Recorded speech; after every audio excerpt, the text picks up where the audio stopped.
Hey patrons, I have another birthday reading. This one is for Tasha. So Tasha just wanted me to tell her some good things about her chart. So Tasha, one of the good things is that you have your ascendant at the 19th degree of Scorpio, and that's good for staying in shape, keeping your body tight. Even if you get a little work done, I mean, it's still like that's good for looking snatched, just looking all firm and in shape, I'll say. So it can even give you just the energy to work out a lot. Also, 19th degree of Scorpio is very much about self-empowerment, and it can make it easy to attract men with money. You have Sun conjunct Pluto, which is an aspect that makes it easy to attract men with money, powerful men, prominent men, but it can make you attain a level of prominence yourself, and it could cause you to be very influential.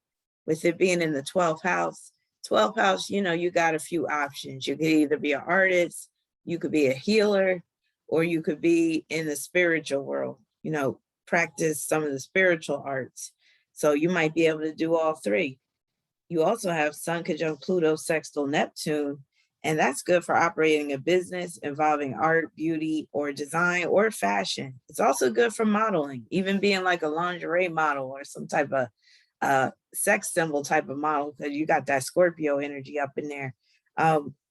Also, just that Sun conjunct Pluto is an aspect of empowerment. So you're working with some very powerful energy. Now, just know that that could be used for evil as well, and you can attract some evil men with that, but I'm focusing on the positive. So more about the positive.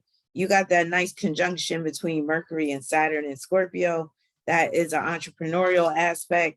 It can help you to come up with a number of business ideas. It's good for performing meticulous, painstaking work.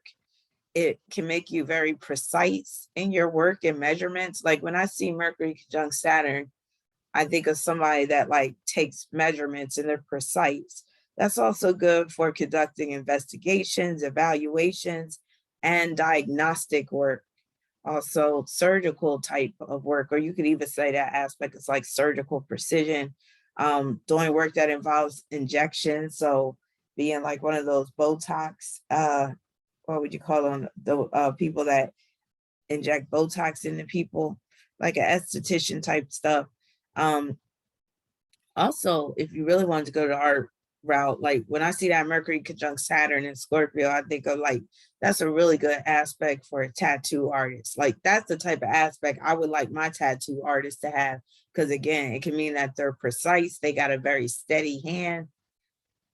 Also, you got that nice sextile between Mars and Virgo and Saturn and Scorpio. Now that can enable you to meet a nice man through your line of work. You can also get with a man that's going to help you to start a business. He might help you to fund a business. Now on your own, that's good for being a licensed professional. So that could result in having some credentials, especially because Saturn's ruling your third house. And also just getting a licensing deal through something that you create. Mars in Virgo is good for developing some type of craft or vocation, especially because Mars is ruling your sixth house. Also, turning a craft into a business, very Mars sextile Saturn, good for being a personal trainer or life coach, good for being some kind of therapist as well.